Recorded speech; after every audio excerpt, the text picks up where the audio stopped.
Good afternoon, everybody, and welcome to the Education and Vitality Forum.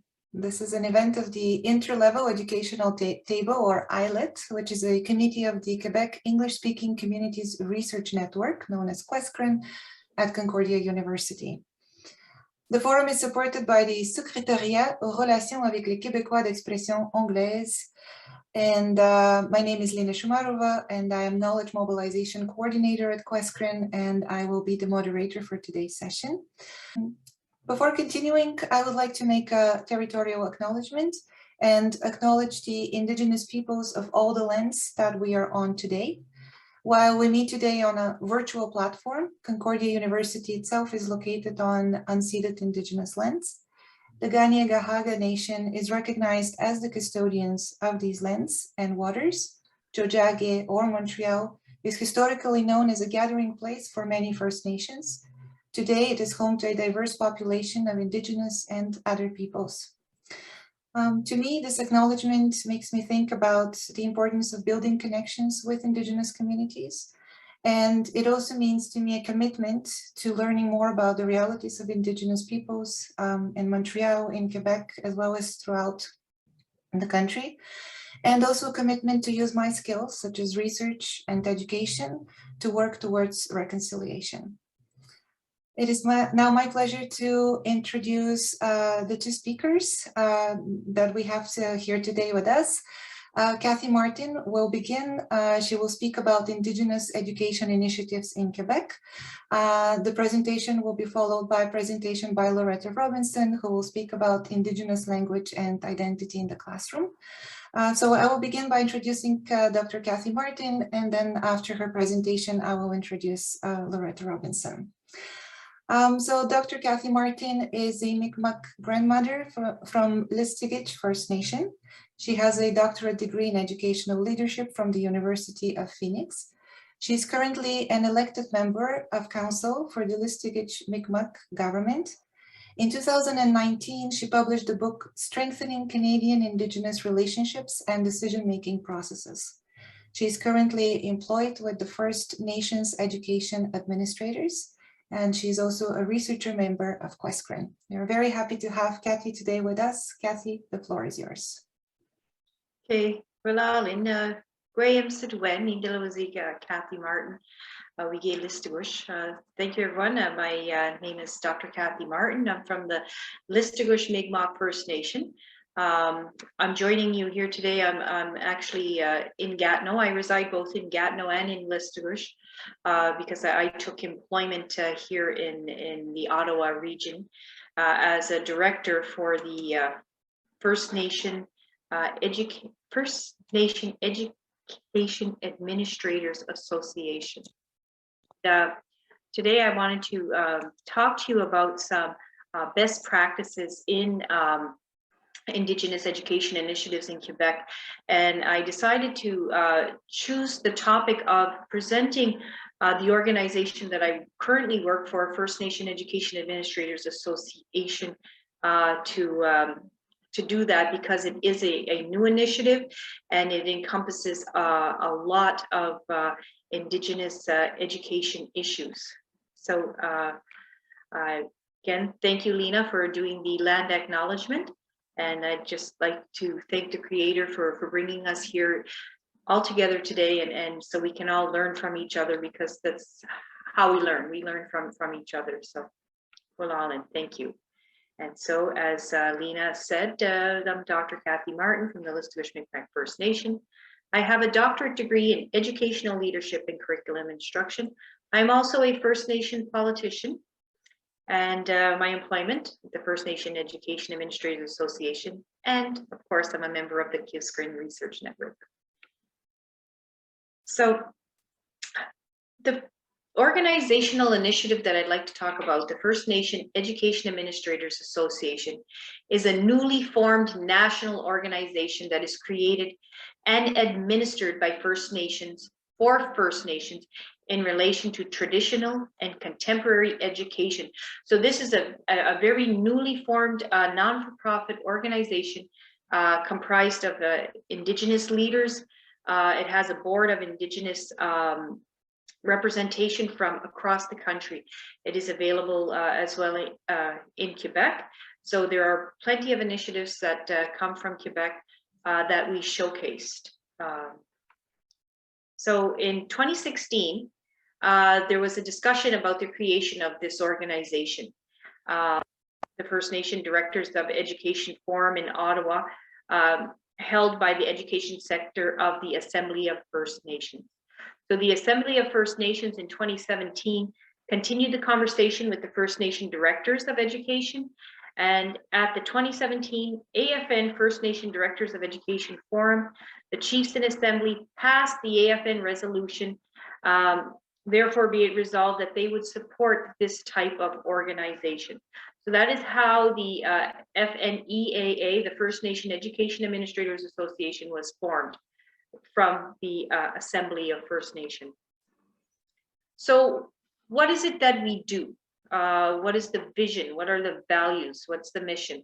So the vision, it's balancing the interconnectedness in education rooted in First Nations languages, cultures, traditions, and self-determination under First Nations control of First Nation education. So that's our vision, to have that interconnectedness. And the mission, what we do is the First Nation Education Administrators Association is a gathering place for First Nation education administrators to share information with each other. It's a networking pool to collect and share ideas and enhance capacity in education, certification, professional development, partnerships, systems development, services, mentoring, and conferences. And the values we have is committed to the values and the teachings of our members nations. So basically, what we do with our professional development and our sharing of networking and ideas is we use the model of, if you're familiar with two-eyed seeing, it's a model that was created by Albert Marshall from Nova Scotia, an elder, and how he visions education and culture and language promotion is you're seeing the world and you're preparing people to see the world from two eyes. One eye is your cultural eye. You have that ingrained value system, your knowledge, your tradition, your culture, your language, your history, and you live that life in your community. But we also have to exist in the external world, which is the other eye. We have to see, we have to succeed in contemporary education. We have to succeed in the world. We have to, be involved in commerce and interchange trades and all these things. So we actually need this two-eyed seeing. So the mission of the First Nation Education Administrators Association is bringing First Nation directors and educators together to envision that, to develop that, to go forward, valuing each of those eyes equally. So the goal of the First Nation Education Administrators Association, it again is a gathering place to share and feel welcome amongst First Nation education administrators. It's there to respect and support individuals and organizations and communities in their advancement of quality education for all First Nation learners, to provide tools and services that current gaps are meaningful to First Nations lifelong learning. So we provide professional development workshops, certification programs, mentoring programs, and education systems. And we provide an opportunity to network and share idea and resources and support and share best practices across the country. So that is the goal of our organization. And it is a national organization which encompasses all the provinces and territories. It advances lifelong learning, knowledge, and professional development, provides educational leadership to build capacity for First Nations education. It honors, maintains, and upholds First Nation inherent ways of knowing. It provides access to education grounded in First Nations values, traditions, cultures, and ceremonies. And it advocates for First Nations control of First Nation education. And that's really difficult to do because, first of all, we have a lot of different First Nations across the country, and each First Nation is very different from the others. So we're not all lumped into one collaborative pool. We are all distinct nations. And so therefore we need distinct methods for our own communities on how to have control over education in a manner that suits us and each individual community, as opposed to a blanket approach to say, okay, well, this is how we as the provincial federal government views education for First Nations. So this is a really challenging one here, because we're still in a lot of transition of exactly coming to a common ground of what First Nation control of First Nation education really is. So we're there also to develop partnerships with Indigenous and non-Indigenous entities. And we provide workshops on reconciliation and other topics for both Indigenous and non-Indigenous professionals. So we just had our national conference last week. It was a huge success for a virtual conference. We had over 200 participants for a new organization, and it went really well. So again, it's steeped in First Nation context and focused on First Nation control of First Nation education. So it has courses and webinars that enhance the knowledge and skills of First Nations education administrators working with First Nation schools and communities. So it's very unique. We offer courses in negotiating contracts for First Nation education agreements. We offer courses for enhancing reconciliation between your First Nation and external governments. So it's quite unique what we do. And they've been designed to be practical in nature by providing suggestions and insights that will help participants to take meaningful action and make evidence-based decisions and take control of their own education. And the approach is based on the notion that the participants bring real life experience to the courses, which they will be able to draw upon and build for future further reading and reflection. So we're making connections and building relationships. So who are we doing that with? Well, we're doing that with the First Nation learners, parents, teachers, education administrators, institutes of higher learnings, and boards of education. And the majority of First Nation learners are in provincial and territorial schools, and we acknowledge that. So hence we also work with non-Indigenous education administrators, so that there's better understanding and a common ground. So how many First Nations are on provincial and territorial school boards? So this is something we advocate for as well, because a lot of our in our First Nation communities, especially when it gets to the high school, that students attend off the reserve, if you want, outside of the community. So we're there to advocate to see how many Indigenous people actually sit on the provincial boards for those decisions that are made pertaining to their students.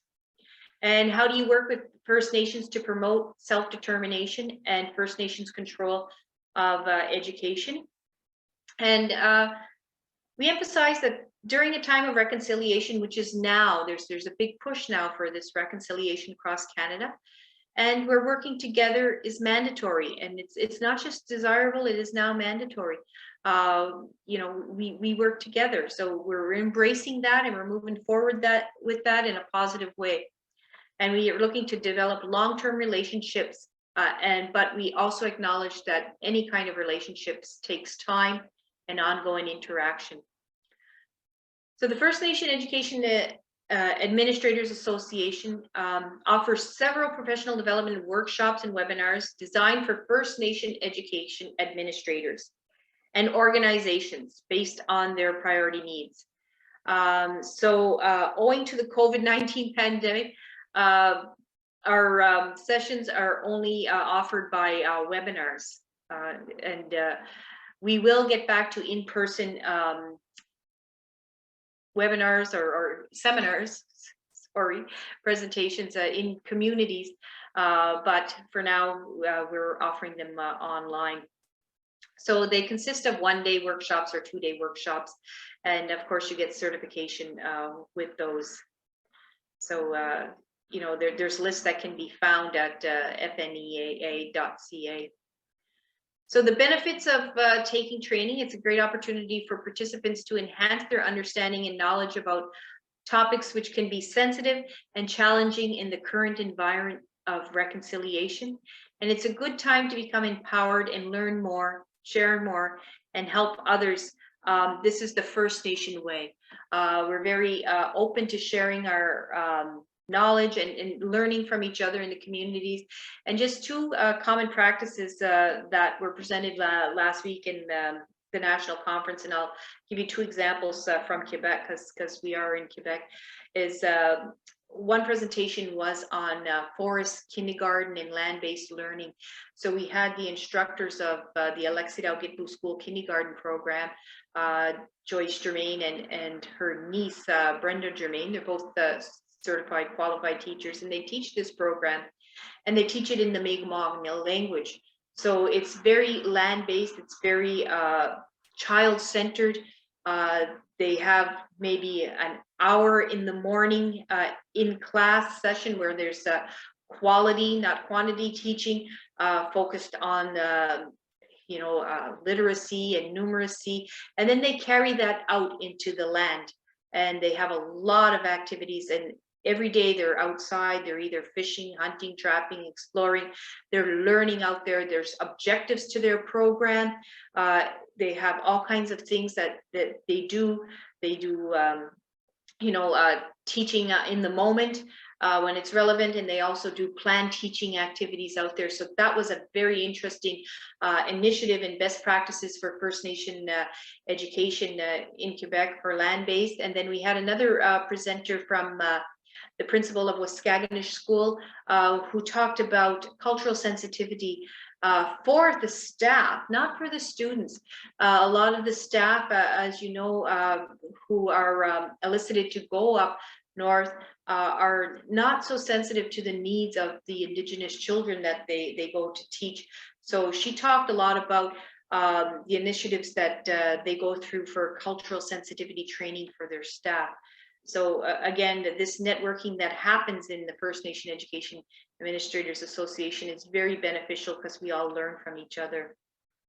So we also custom workshops and webinars. So when any organization or any community wants to address a certain topic, and even if we do not have readily made webinars or sessions on that topic, they will be developed and they will be customized to the needs of the education administrators or partners for these courses.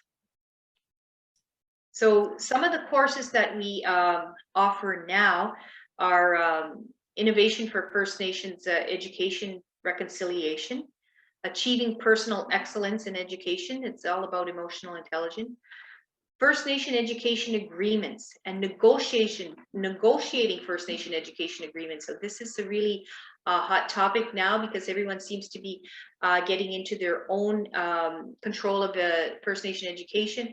So there's a process to these agreements, and a lot of times the information is very helpful when you understand what is expected and understand how to get what the needs of your community, get those points across. So we offer webinars on that.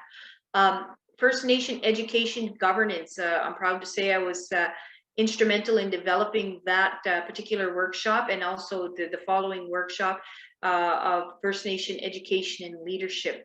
So those are very important workshops as well to enhance the administration of your First Nation educations in the communities and in your partnerships in dealing with for organizations that deal with Indigenous populations. And finding and hiring the best talent and taking corrective action. So these are two HR courses and webinars that are currently offered. I know we're also working on building a course and webinar of starting a First Nation school from the ground up, building your school from the ground up for communities that may not have their own schooling community. So we are working on that particular course right now as well. Cathy, 2 minutes. Okay, 2 minutes is great because I'm at my last slide. And so here we are. This is the First Nations Education Administrators Association, and I didn't mean to present this as some kind of a promo or a commercial or anything. I just think that it is a best practice in Indigenous education right now. It's new. And it addresses many of the First Nation issues from a cultural lens, as well as a contemporary lens. So it is it's good information to get out there for best practices of Indigenous control of Indigenous education and building those partnerships with non-Indigenous entities. So there's some information there for if you want to contact more information. We're at the FNEAA.ca. There's our telephone number and there's our info email. So with that, I will stop my screen share and tell you, Walaliek, I thank you all for listening and hope to hear from some of you. Thank you very much, Cathy, for this great presentation and for giving us an overview of the important work that the association is doing. We will certainly engage more during the Q&A at the end. I would like to now to introduce Loretta Robinson, our second speaker for today. Loretta is a Naskapi Cree educator from the Naskapi Nation of Kawawachikamach of Quebec and a member of the Kawawachikamach Cree Nation of Manitoba. With a graduate degree, master's and undergraduate degrees in education and Bachelor of Arts from Bishop's University, Loretta works with a variety of school boards and universities on integrating Indigenous ways of knowing in learning settings, indigenizing the curriculum, and preserving Indigenous languages in the early years. As one of the creators of the Quebec Teacher Competency Valuing Indigenous Pedagogy, Loretta uses this framework to support teachers in applying a culturally responsive approach in school settings. And we are very happy to have Loretta here with us today. And Loretta, the floor is yours.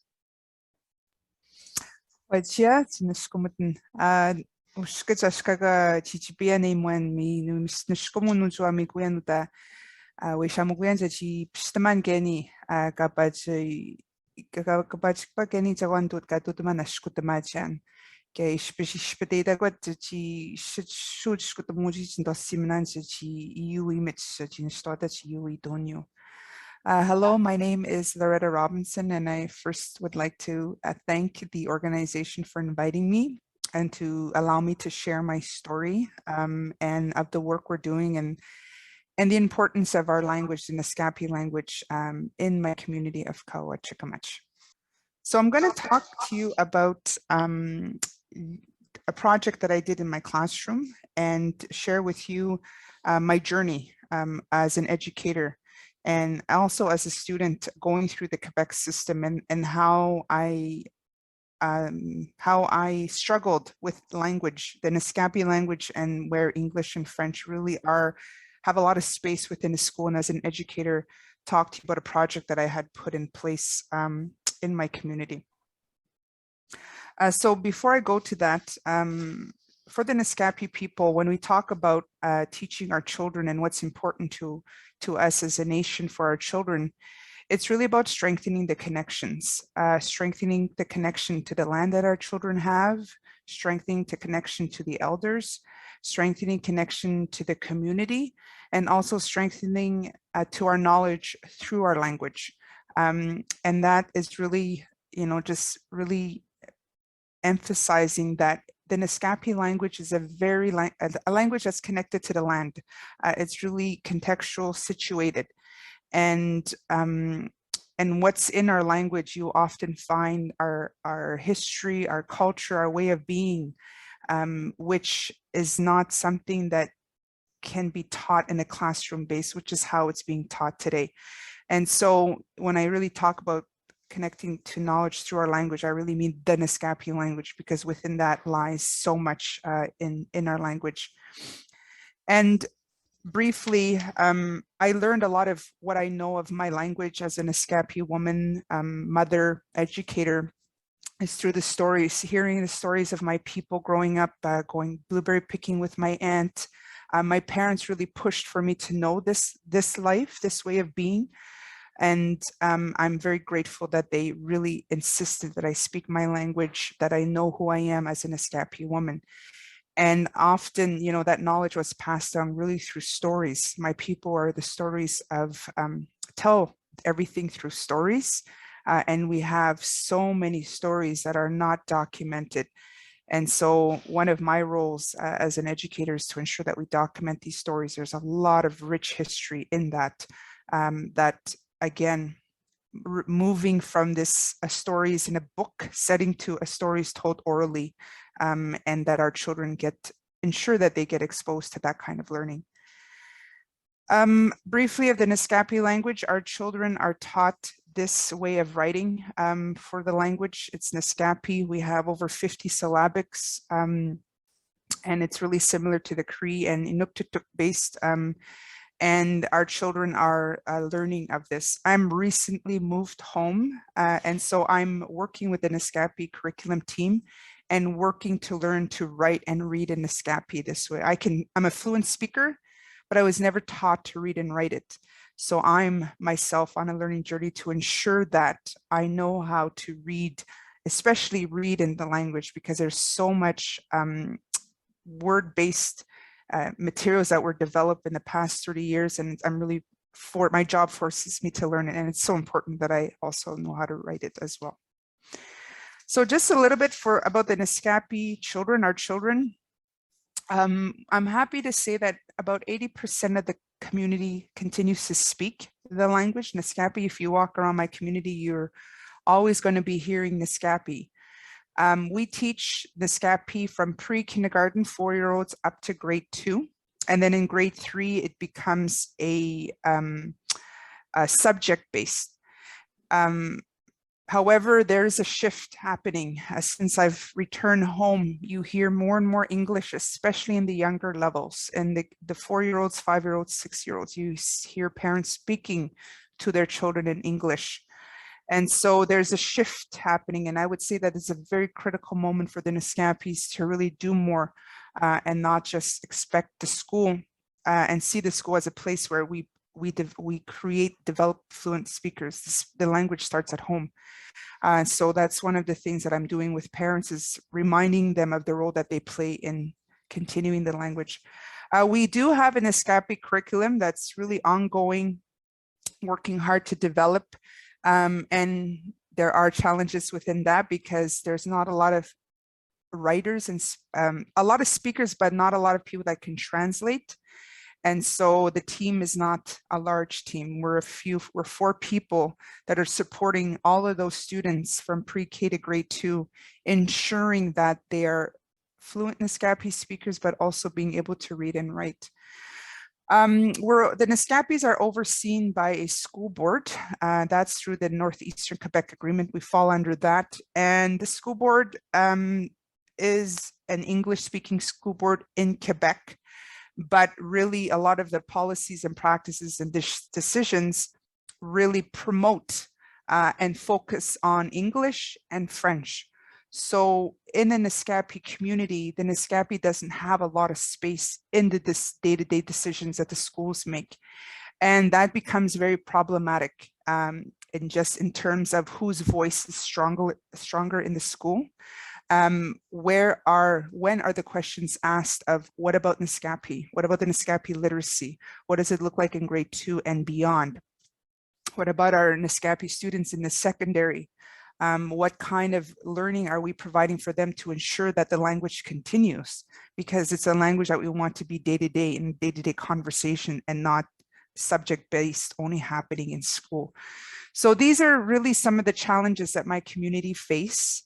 And through my journey as an educator, coming from Bishop's University, trained teacher, really trained well in the Quebec education system, the curriculum, the QEP, all of that, I was really internally struggling with this situation and my upbringing as a Naskapi child in this area where I'm surrounded by trees and mountains and lakes, surrounded by a community that only spoke in Naskapi, where I was forced to only use Naskapi, it was very hard to bring these two worlds into the classroom that I was teaching.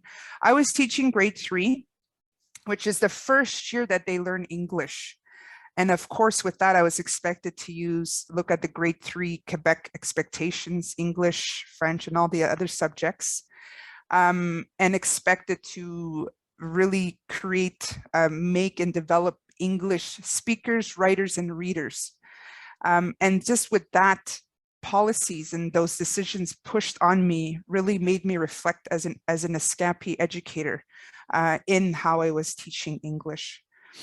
So when I did my master's degree, I was forced to, of course, write about it, but I really wanted to draw about it because I'm a very visual person, and a lot of my community is as well. We can say a lot when we see a visual. So this visual is to represent the two worlds that I was experiencing as a learner, but also as an educator, that I had one river that represent the Naskapi view on learning. On the land, elders, learning my culture through my language. But then you have the second river, which is the Quebec system, rigidity, assessment, evaluations, curriculum-based data. And so as a teacher, I always felt like I was navigating two rivers with my students who were Naskapi speakers, Naskapi students. And I would often question, like, how is it that these children are still forced to choose one river over the other, the way I experienced it. I always felt that whenever I paddled on one river, which was the Quebec system, because you have to be successful, I had to sacrifice my identity as a Naskapi woman, as a Naskapi learner. And I often would think about how unfair that is for our children, but also when will we have those conversations where we can merge the two rivers into one? And through this project is an example of how I did that, how I took that initiative, decided by myself for my children, my students, on making sure that I merged the two rivers into one. So just some examples of the critical questions I was thinking about of, what progress of learning is the right amount of progress, and who decides this? And what should be prioritized, literacy learning or language acquisition? And these were questions that I was asking myself as a teacher. I didn't have any support. I was really winging it, first year teacher. I had a school board that really pushed their policies on me, but because of my experience and my upbringing, I began to really reflect myself as a teacher and as someone that, is coming home to work with their community and thinking about these things. So my students that were coming into my class were Naskapi and Innu. The Innu live with their neighboring community to us. That's their first language is Innu. And then their second language is French. So when they come to our school, they're learning Naskapi, bringing with Innu and French, and learning English. So they're functioning in 4 languages day to day, like conversations can change in so many directions. So as a teacher, I was noticing my students using the Naskapi language and some Innu language to communicate amongst themselves on the expectation, the tasks that they had to do in the classroom.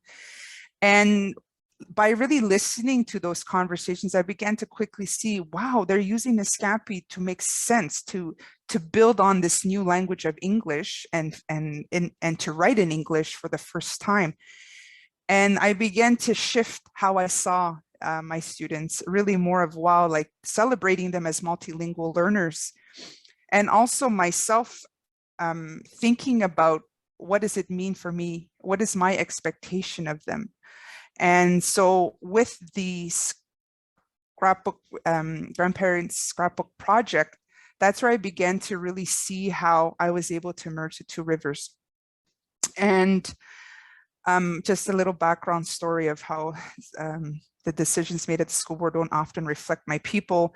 Every year, the students have to write an exam. So our exam was, what do pets do for us? It was really well laid out, created, all the books were there, materials were there. But I knew right away my students wouldn't be able to write about pets because we don't do pets. You know, our dogs run freely in the community, and I knew they wouldn't be able to write about it. So I switched that to say, hey, I'm going to take another topic. I'll use the school board's framework because they, you know, they're all data-based people, but I'll do it differently. I'll use different books, but I'm going to allow my students to speak Naskapi first because they had so much knowledge and I wanted them to be comfortable as they were becoming these writers. I wanted them to celebrate that they had so many languages and knowledge under their belt before writing in English. And so that's where this project came to be. And so what we did was I encouraged the kids to write Naskapi first. I encouraged them we made word walls, Naskapi English. I had them translate for me because they knew how to write in Naskapi, and using that to build on thinking about, talking about our learning and having them learn English and being able to jump from Naskapi to Innu. One of the activities I had was they had to write about a special memory they had with their grandparents, because I knew that they would have a lot to say. If I asked them what makes your grandparents special, they would have so many stories to tell. And I wanted them to bring that storytelling to the classroom. Go to your grandparents and ask them to tell you stories, the story that you want to talk about. And I've worked with the school board for 10 years. I worked in the public system. And my children's writing was at a different level of how they were expressing their emotion, that the respect that they had for their grandparents, it was there. And I knew they wouldn't be able to really bring that in the writing that was expected of them if I had moved forward with the PETS project. So this is a picture of a young man who spent a lot of his days with his grandmother. And this was his favorite memory because they were making mittens together. His grandmother was she's really well known for her mittens. So with that, after, of course, I invited the grandparents to come to school. We had an author's tea, and I encouraged the children to read in Naskapi first. So they had to take a piece of writing that they wanted to read. They had to write letters, responses, poems, and stories, the memories. And they read it in Naskapi first, then in English, so I can evaluate it. But the parents were so amazed with that, the ability that our children were able to do that, the ability that they could navigate through 2 languages. And of course, later did I find out when I did my master's research that there was a lot of research on this, but it wasn't often based on Indigenous languages. Like my community, our language is really connects to the Caribou and the teachings all around the Caribou, which is not really documented because it's a language that you observe, not necessarily a language you see written text. So there's that shift that was happening, that's happening within myself of how we see language. And with my research, I was able to really write about that. What research needs to be done, and what do we need to consider when we talk about Indigenous language in a research setting. And today, my last slide will be often the conversations that I'm asked but when that's asked from the school board to my people, it's always often, how does the Naskapi circle fit into the square? You can't fit a circle into a square. It's really hard to do unless you shrink your circle. But is it fair for my people to continue to shrink themselves to fit in the Quebec system? No. However, the conversations the questions that should be happening are, how does elements of the Quebec system, because there's some elements very important that our children need to know, fit into the Naskapi circle? And really I do that through language, how we see language and the importance of language, because learning the language is one thing, but learning in the language is something else. And that happens on the land. And a project like this allowed me to really explore that as a Naskapi educator. Now, thank you. Thank you very much, Loretta. What an inspiring presentation. Thank you very much to both our presenters. And now we're going to move to a Q&A, and I see that there are a couple of questions already posted in the chat. The first one is from Stephanie, and I believe this is a question for Cathy. Do you offer any trainings or webinars regarding or targeting early learning and child care educators? Okay, I kind of answered it to her. Currently, we don't offer any specific training for early childhood education. They're more targeted global issues. But like we said, we can customize training for any requests that come our way. So that's what we do. Mhm. Okay, great, thank you. There are some wonderful comments also in the chat, and again, I will encourage everyone to take a look. Cathy, yourself, you have a comment about the analogy that Loretta used about the rivers merging. Would you like to maybe share that in person? Yeah. Yes. I really was listening, and I opened up with the two-eyed seeing model that was presented to me from Elder Albert Marshall in Nova Scotia. And then when I seen Loretta's, I said, that is awesome. It's the same thing. You're going forward with education, but one side is all Naskapi in this case, and the other side you have to merge with society, right? So how do you do that? How do you stay true to yourself and value your knowledge and your language and your culture, you know, alongside of what is expected in society? It's really a difficult task, and you have to go as educators, move forward to merge that river. So I asked Loretta a favor if I could, you know, have a copy of her drawing, and I will use it in presentations because Yes, you can. I'll send you a copy. Thank you so much. And of course, I'll acknowledge you with that. Thank you, Loretta. Maybe I can ask a question, Loretta. One of the very powerful aspects of your presentation was the intergenerational aspect and children learning, being in learning environments where elders are also present. I was just wondering if you can maybe expand a little bit more on that and the effect that that has on children and their sense of cultural belonging and identity. Well, it's just a practice that's always been there with my people growing up. You know, even when you go to gatherings, like I remember, you know, my parents often would invite a lot of my family. We're such a large family that we would go meet somewhere, bring a lunch, and gather around. And the elders would be the ones sitting around the fire, and it's just like a reflex that you go sit around.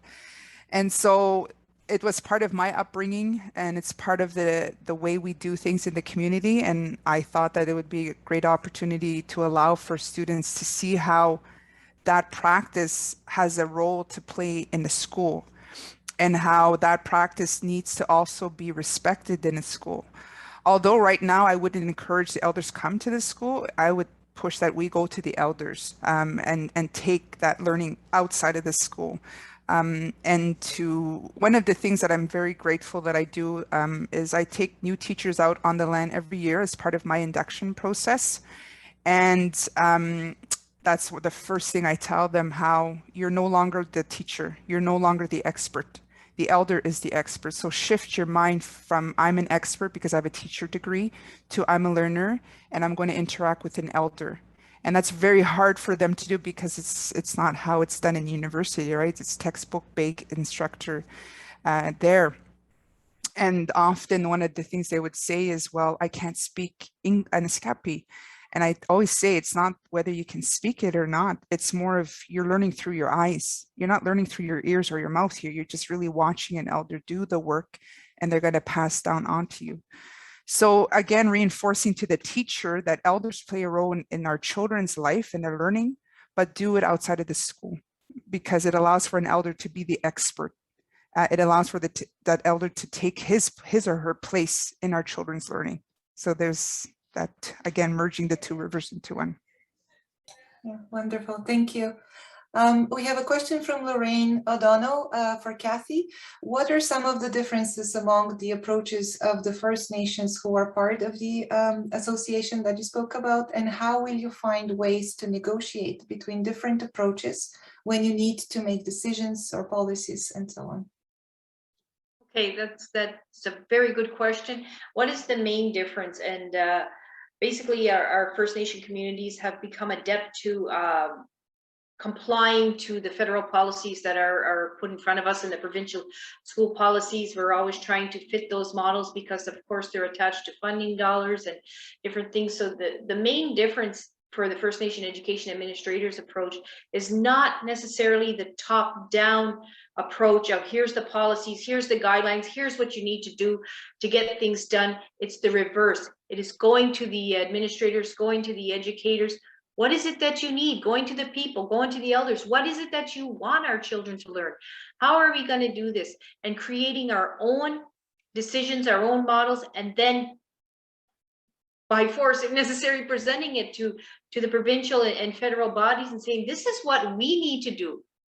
This is what we need to do. If you're really true in saying that you want to reconcile and you are in favor of First Nation education, control of First Nation education, well, this comes from us and this is what we need to do. And we're not doing anything earth-shattering and off the wall. We're moving forward with developing the conceptual skills of our children, but in our way, in our language, with our traditional knowledge holders, and we're moving forward with that. At the same time, we're keeping up to par with what society expects from us. So the main difference in negotiation is just that it's the source of the policy making, if you will.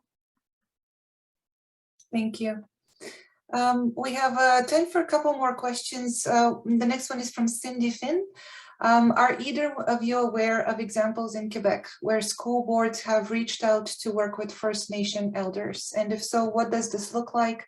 And if not, what would your recommendations be for this to be possible? I can attempt to answer that. I am aware of some partnerships within Quebec, whereas culture and language is permitted to be taught in the provincial schools. There's partnerships between First Nation communities and the provincial school boards where that educate some First Nation students, where they allow culture and language to be taught within their system. But it's mainly the ones that I'm thinking of, mainly geared towards just Indigenous students, not open to all of the students. There are some cases in high school where Indigenous studies is offered to everyone, but there's those kind of partnerships, but they're very tightly controlled by the provincial body that I see. So those are some incidents that I'm aware of. Maybe Loretta, are you aware of any incidents? No, but I do know that, well, I would recommend that the school boards that you're referring to look for community members that can navigate the two rivers with you. Our elders are very, for my community, they only speak in Naskapi, first of all, and they're often not going to be open right away to someone that's external because their knowledge they really protect. But through someone like me, I would find ways to share it with school board members. So look in the communities to see who can support you on that. And our last question, I will quickly read it. Do you think the Programme d'enseignement des langues d'origine, or PELO, could allow the children to have a better access to their language and culture? How could we find teachers for this program? Okay, I'm not familiar with that program, program, but I am familiar with how to find teachers. As Loretta was saying, the majority of our speakers are elderly. They're very fluent. There's a lot of speakers out there. Not all speakers went to university to become teachers. They are traditional knowledge holders. They are teachers in their own sense. But if you need to follow provincial regulations and guidelines within the school, here's a practice that I've seen that works. They hire a teacher, even if it's a non-Indigenous teacher, to help provide the structure of the curriculum and objectives and goals.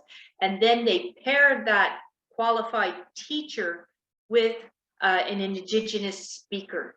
So it is the Indigenous speaker that leads the classroom. It's the Indigenous speaker that does all the talking and the teaching. I've seen this happen in provincial schools, but on the side, they have the teacher by law, because they need to be qualified and certified and what they need to have. So they actually have two instructors in there, but the main instructor is the Indigenous language speaker.